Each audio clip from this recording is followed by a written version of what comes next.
حالا شما خوبه؟ من حالا شما خوبه؟ بله من مریضم، نسخه میخوام. میگه نسخه نسخم فن تو اتاقش ولی بد میگه پشتم یا کی بد میگه پشت شما؟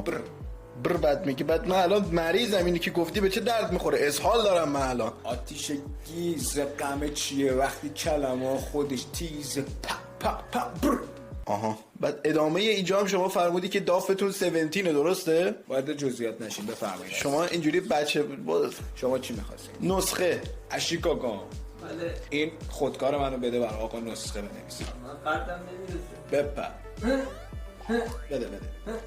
چقدر این اشکان شما بلنده. اشیکاگا فرار کرد. ای بابا.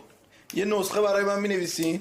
نه. هم پس چرا خودکار گرفتی؟ چون دافتم 17 پق. حالا من یه سوال جدی از شما بپرسم. کنکور داری شما؟ آفرین. میخوام برم کنکور بدم. چیکار